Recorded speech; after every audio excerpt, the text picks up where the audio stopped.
So well hello बच्चों। तो आज की क्लास में हम लोग देखेंगे chapter number 1 chemical reaction and it's equation का बहुत ही इंपॉर्टेंट पार्ट जो कि क्या है, बैलेंसिंग ऑफ केमिकल रिएक्शंस। इसके पहले के 2 वीडियोस में हम लोग देख चुके हैं कि जनरली केमिकल रिएक्शन क्या होते हैं, इक्वेशन क्या होते हैं, उनके बारे में बताए थे। केमिकल रिएक्शन हम लोग किसको बोलते हैं। अब इसके बारे में हम लोग देखेंगे बैलेंसिंग ऑफ केमिकल रिएक्शन। ठीक, उससे पहले हम लोग थोड़ा सा देख लेते हैं बेसिक्स पार्ट क्या क्या है। Representation of chemical reaction.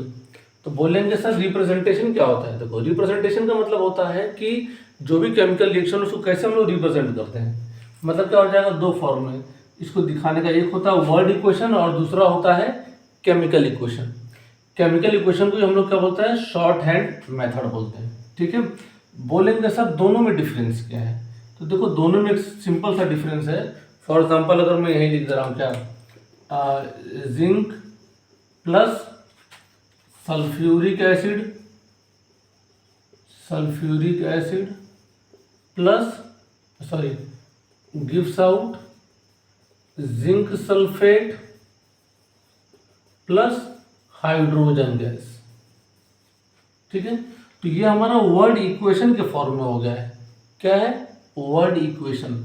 अब वहीं पर बोलेंगे सर केमिकल इक्वेशन क्या होता है। तो देखो, केमिकल मतलब सिंबल के टर्म में जिंक को हम लोग कैसे दिखाते हैं, Zn, और सल्फ्यूरिक एसिड को H2SO4 से। गिव्स आउट क्या है, जिंक सल्फेट मतलब ZnSO4 और प्लस H2 गैस। ठीक है, तो ये हो गया हमारा वर्ड इक्वेशन और ये हो गया मेरा केमिकल इक्वेशन। अब इसके बाद आता है कि टॉपिक का जैसा नाम ही है, बैलेंसिंग ऑफ केमिकल रिएक्शन। तो बैलेंसिंग का मतलब क्या होता है कि हम लोग चेक करेंगे कि बैलेंस है या नहीं है। तो जो केमिकल इक्वेशन हमारा बैलेंस्ड है तो उसको हम लोग बोलेंगे बैलेंस्ड केमिकल इक्वेशन, और जो बैलेंस नहीं है उसको बोलेंगे अनबैलेंस्ड केमिकल इक्वेशन। तो बोलेंगे गुरुजी ये कौन सी बात हो गई। ये तो सभी जानते हैं कि बैलेंस्ड केमिकल इक्वेशन और अनबैलेंस्ड केमिकल इक्वेशन को क्या बोलते हैं, लेकिन ये हमको कैसे मालूम पड़ेगा कि कौन सा बैलेंस्ड और कौन सा अनबैलेंस्ड है। ठीक है, इसी को लेकर चलते हैं। देखो, फॉर एग्जाम्पल अगर जो एरो के लेफ्ट हैंड साइड में रहेगा उसको हम लोग बोलते हैं रिएक्टेंट, और जो एरो के राइट हैंड साइड में है उसको हम लोग बोलते हैं प्रोडक्ट।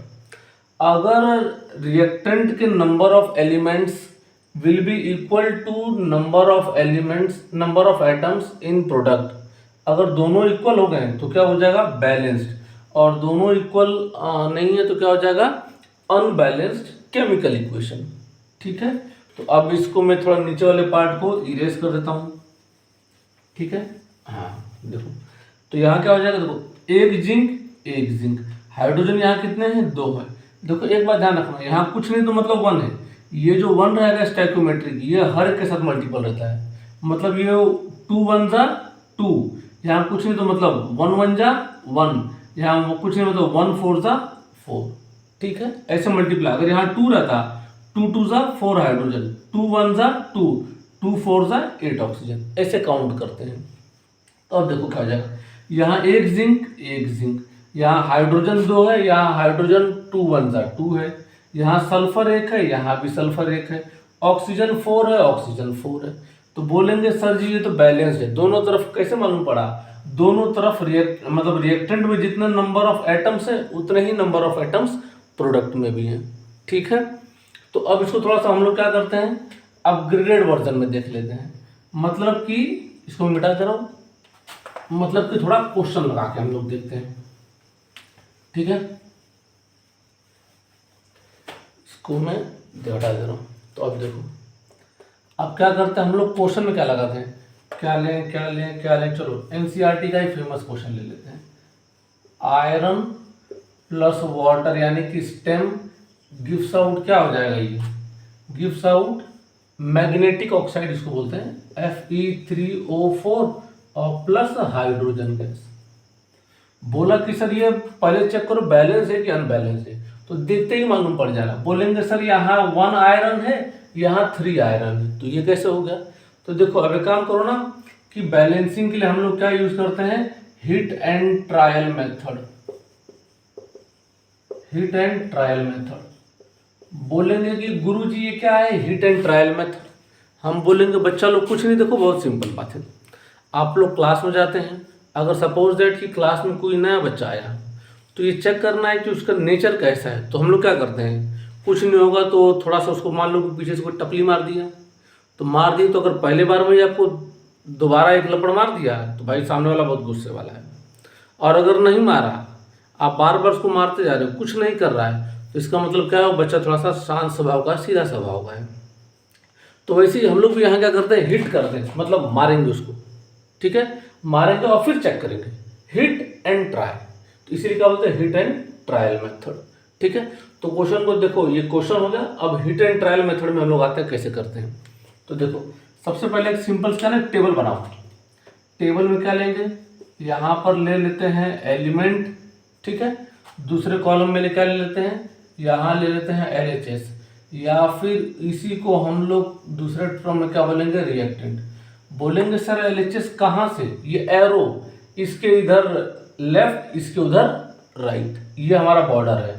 यहाँ पर क्या ले लेते हैं, यहाँ कर देते हैं प्रोडक्ट, और ये क्या है मेरा RHS, ठीक है। अब देखो कौन से एलिमेंट है, ये आयरन, हाइड्रोजन, ऑक्सीजन। तो यहाँ लिख लो आयरन, हाइड्रोजन और ऑक्सीजन। लिख लिए, लिखे कि नहीं लिखे, लिख लिए, तो बहुत बढ़िया लिख लिए। अब क्या करो, देखो यहाँ मैं प्यारा सा ऐसे लाइन बना दे रहा हूँ, यहाँ से कैसे लाइन खींच दिया, खींच दिए। अब आते हैं हाँ, अब देखो, अब रिएक्टेंट में कितने आयरन है, यहाँ पर मतलब है 1 है, तो यहाँ लिख दिया हूँ 1। RHS में कितने हैं, 3 है, तो यहाँ लिख देता हूँ मैं 3। ये मालूम पड़ा ना कैसे 3 है, यहाँ कुछ नहीं तो मतलब 1 3 ज़ा 3 आयरन, यहाँ 1 है तो 1 4 ज़ा 4 ऑक्सीजन, ऐसे गिनेंगे। फिर हाइड्रोजन की बारी आई, तो कितना हाइड्रोजन है, यहाँ है 1 2 ज़ा 2, तो यहाँ हो गया 2 और यहाँ पे हो जाएगा 2। ऑक्सीजन कितना, यहाँ पर कुछ 1 और यहाँ पर 4, तो यहाँ 1 और यहाँ पे 4। तो देखो आपको देखने से मालूम पड़ रहा है कि हाइड्रोजन दोनों तरफ बराबर है, तो मतलब हाइड्रोजन बैलेंस है। आयरन यहाँ 1 है और यहाँ पे 3 है, और यहाँ पे ऑक्सीजन 1 है और यहाँ पे 4 है। तो बोलेंगे सर इसके लिए क्या करेंगे, देखो ध्यान से देख लो इसको, ठीक है। तो आप लोग देख लिए होंगे। अब देखो क्या करता हूँ मैं, बोलेंगे सर बैलेंस करना है, तो बैलेंस करने के लिए क्या करेंगे पता है, हम लोग टेबल पढ़ेंगे, दोनों तरफ के आइटम को बराबर करते हैं। देखो क्या करते हैं, बोलेंगे कि सर यहाँ पर आयरन 1 है, यहाँ पे 1 है, यहाँ पे 3 है, तो क्या करेंगे, तो देखो ऐसे करेंगे, इसको मैं 3 से मल्टीप्लाई करता हूँ, 1 3 ज़ा 3 विल बी इक्वल टू 3, हो गया। फिर देखो इसको छेड़छाड़ नहीं करेंगे क्योंकि दोनों तरफ बराबर है। यहाँ पे आते हैं, ये 1 है और ये 4 है, तो जाहिर सी बात इसको बढ़ाना है, तो 1 × 4 विल बी इक्वल टू 4। अब देखो यहाँ 3, यहाँ भी 3, यहाँ 2, यहाँ भी 2, यहाँ 4, यहाँ भी 4, हो गए हैं।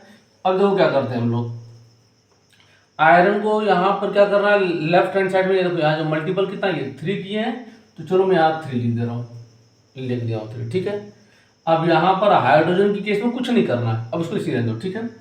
ऑक्सीजन रिएक्टेंट साइड में कितना है, 4 से मल्टीप्लाई करना है यहाँ पे, ठीक है। तो चलो मैं क्या करता हूँ, यहाँ 4 से मल्टीप्लाई कर देता हूँ, ठीक है। तो लेकिन अब गड़बड़ हो गया, क्या पता है, मैंने बोला ना कि अब देखो यहाँ पर जो है 4 2 ज़ा अब 8 हो जाएगा, ठीक है। तो क्या करेंगे, अब यहाँ पर 8 हो गया, तो इसको मैं इरेज करके हाइड्रोजन यहाँ कितना कर दे रहा हूँ, यहाँ हो जाएगा मेरा 8, लिख दिया हूँ। तो जब ये 8 हो गया तो इधर भी 8 करना पड़ेगा, तो क्या करूँ मैं, 2 4 ज़ा 8, हुआ कि नहीं हुआ, तो ये 2 4 ज़ा 8 हो गया, तो यहाँ क्या बढ़ा 4, तो यहाँ पर 2 पहले से है, तो जो अलग नंबर दिख रहा है उसको क्या करो, बाहर इससे मल्टीप्लाई कर दो, ठीक है। तो अब देखो ये 3 हो गया, ये दोनों तरफ 8, ये दोनों तरफ 4, तो देखो फिर से कर लेते हैं, यहाँ पे 3 आयरन, तो यहाँ पे 1 3 ज़ा 3 आयरन, फिर क्या है, यहाँ पर हाइड्रोजन कितना है 8 है, तो यहाँ पर देखो हाइड्रोजन 4 2 ज़ा 8 और यहाँ पर है 4 2 ज़ा 8 हाइड्रोजन, बैलेंस हो गया। फिर बारी आई ऑक्सीजन की, ऑक्सीजन कितना है 1 × 4, यानी कि 4 1 ज़ा 4 और यहाँ पर 4 1 ज़ा 4 ऑक्सीजन, यानी कि दोनों तरफ क्या हो गया, ये इक्वेशन जो है केमिकली बैलेंस हो गया। पहले अनबैलेंस था, उसको बाद में क्या किए, बैलेंस कर दिए, ठीक है। तो इसको मैं मिटा दे रहा हूँ, मिटा दूँ, चलो अब बोलते हैं तो मिटा देता हूँ मैं। अब हम लोग क्या करते हैं, दूसरा मेथड, दूसरा क्वेश्चन देखते हैं, मेथड नहीं सॉरी। तो दूसरा क्वेश्चन में क्या ले लूँ मैं, क्या लें, चलो हमारा और आपका सबका मन पसंदीदा, nitrogen reacts with hydrogen gives out ammonia. कुछ लोग बोल रहे होंगे सर ये हमको कैसे मालूम पड़ेगा कि रिएक्ट करके यही बन रहा है। अभी देखो उसको भी बताएंगे, लेकिन इसके पहले में अगर थोड़ा सा जानना चाहें तो हाउ टू मेक फॉर्मूला करके एक मैंने वीडियो बनाया है, ठीक है, उसको आप देख लीजिएगा। तो देखो यहाँ पे, अब यहाँ पर क्या करेंगे, सबसे पहला लिखते हैं एलिमेंट, यहाँ पर क्या है LHS रिएक्टेंट, RHS प्रोडक्ट। अब देखो यहाँ कितने एलिमेंट है, नाइट्रोजन और हाइड्रोजन, तो यहाँ मैं क्या ले लेता हूँ, नाइट्रोजन ले लेता हूँ, यहाँ ले लेता हूँ मैं हाइड्रोजन। नाइट्रोजन के कितने एलिमेंट है, यहाँ पे है 2, तो यहाँ 2, यहाँ कितना है 1, चलो 1 ले लिए। हाइड्रोजन यहाँ कितना है 2, तो यहाँ 2 कर दिया हो, हाइड्रोजन यहाँ कितना है 3।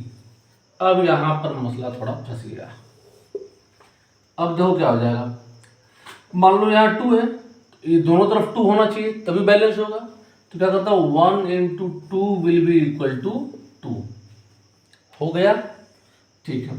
अब यहाँ पर पेज फंस गया जहाँ 2 और 3, तो देखो जब भी जहाँ 2 और 3 का पेज फंसता है उसमें हम लोग क्या करते हैं पता है, दोनों तरफ 6 करना पड़ेगा, ठीक है। तो ये 2 into 3 will be equal to 6 और 3 into 2 will be equal to 6, हो गया बराबर। अब देखो, तो अब RHS में हम लोग डिस्टर्ब किए, यहाँ क्या किया हूँ मैं 2 से मल्टीप्लाई किया हूँ, तो चलो मैं यहाँ 2 लिख देता हूँ, लिखते हो तो जहाँ मल्टीप्लाई करेंगे उसी तरफ जाएंगे हम लोग, ठीक है। तो ये हो गया। अब ये को फिर RHS में हाइड्रोजन के लिए भी 2 से मल्टीप्लाई किया हूँ, तो बात तो वही होगी, फिर ये दोनों नंबर सेम ही है, यहाँ मल्टीप्लाई कर दिया हूँ, ठीक है। तो अब देखो यहाँ पे नाइट्रोजन है 2, यहाँ पर 2 1 जा 2, हाइड्रोजन यहाँ 2 3 जा 6। अब यहाँ पर भी देखो 6 करना है ना, तो यहाँ 2 तो पहले से मल्टीप्लाई किससे किया हूँ 3 से किया हूँ, यहाँ बाहर क्या करेंगे 3 से मल्टीप्लाई कर देंगे। तो देखो फिर से काउंट कर लेता हूँ, 2 नाइट्रोजन 2 नाइट्रोजन, 3 2 जा 6 हाइड्रोजन, 2 3 जा 6 हाइड्रोजन, यानी कि अब ये इक्वेशन क्या है, केमिकली बैलेंस्ड हो गया, ठीक है। तो इसको आप लोग छाप लेंगे।